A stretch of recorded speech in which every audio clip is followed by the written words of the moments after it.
मैंने कश्मीर में काम किया और मैंने पाकिस्तान जो कई सारे मिलिटेंट्स हैं एक्टिव और फॉर्मर, उनके साथ मेरे बड़े कॉन्वर्सेशंस हुए हैं। तो आईएसआई का काम करने का तरीका बहुत डिफरेंट है। उनके वहाँ पर क्या है कि वो लोग इसको एक रिलीजियस मिशन की तरह लेते हैं इस चीज़ को। उनके लिए it's not a bureaucratic thing, जैसे 9 से 5 का जॉब नहीं है उनके लिए। एक तो रिलीजियस मिशन के तौर पर काम करने का उनका तरीका है। दूसरे जो है मैंडेट बहुत है उनको हर चीज़ के लिए ऊपर से परमिशन नहीं लेनी पड़ती। हमारे यहाँ पर चीज़ें बहुत ही ब्यूरोक्रेटाइज्ड हैं और वहाँ पर ISI Pakistani army supremely powerful है। ऐसा नहीं है कि उसको कोई आपका फॉरेन मिनिस्टर का कोई डिप्लोमेट या ब्यूरोक्रेट उसको उसकी बात को खारिज कर देगा, वो कर देगा, वैसा नहीं है। उनके पास मैंडेट बहुत है जैसे, तो उनका एक और जैसे उसका एग्जाम्पल्स भी हैं।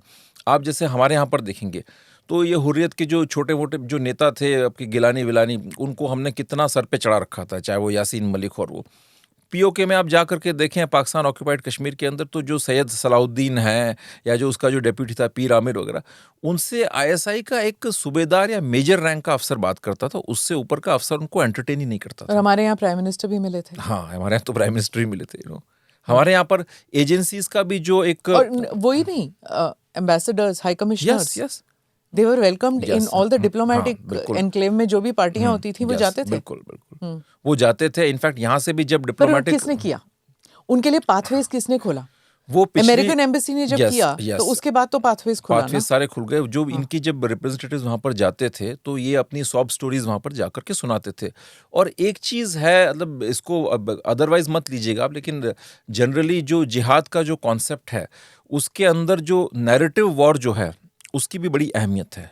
तो कुरान में अंदर एक अल तकिया का भी कॉन्सेप्ट है कि भाई आप जो है से मतलब डिसेप्शन को किस तरह से यूज़ किया जाएगा।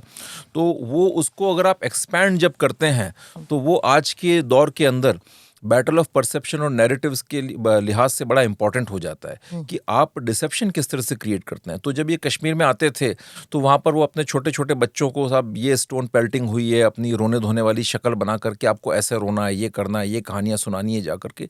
तो वो उस चीज़ के अंदर उनको आदत है उस चीज़ की। तो बाहर उसका और वो कोई नई बात नहीं है, नहीं, कोई बिल्कुल नई बात पहले नहीं से चलता है पहले से। और देखिए बाहर की तो एंटिटीज़ हैं ही जो इस चीज़ को थोड़ा फ्लेयर अप करना चाहती हैं, सपोर्ट करना चाहती है। जैसे 370 जब एब्रोगेट हुआ उसके बाद आपने देखा होगा टीआरटी वर्ल्ड जो है टर्की का, वो काफ़ी आर्टिकल्स पब्लिश कर रहा था। अब एक एक आर्टिकल के यहाँ पर इनको $1000, किसी को $800 इस तरह के दिए जाते थे और उसमें आप अपना सारा रोना रोइए। तो एक ये कह सकते हैं कि इंटरनेशनल सपोर्ट सिस्टम है जो इनको मदद करता है। और शायद कहीं ना कहीं हमारी जो अप्रोच रही है, एक ख़ास तौर से मैं इंटेलिजेंस के लेवल पर मैं ज़्यादा इसको कहूँगा बिकॉज उन्हीं का मेन काम है, तो वो अंडरस्टैंडिंग बड़ी फ्लॉड रही है।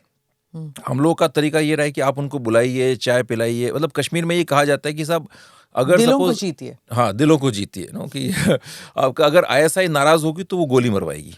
जैसे उसको शुजात कादरी को मारा, ठीक है, बाबर कादरी जो लॉयर था में डाल के, हाँ बिल्कुल, कश्मीर डिसअपियर। यस, और कश्मीर के अंदर भी जैसे जो शुजात कादरी जो जर्नलिस्ट था उसको थोड़ा सा क्रॉस हुआ इनके साथ, उसको गोली मार दी। एक बाबर कादरी लॉयर था, उसको गोली मार दी लोगों ने। तो वहाँ पर लोगों को मैसेज क्लियर है कि अगर आप आईएसआई को क्रॉस करते हैं तो वो आपको गोली मरवाएगी। कल को कोई रैंडम आदमी आकर के, कोई मिलिटेंट आकर के, टेररिस्ट आके आपको मार के चला जाएगा।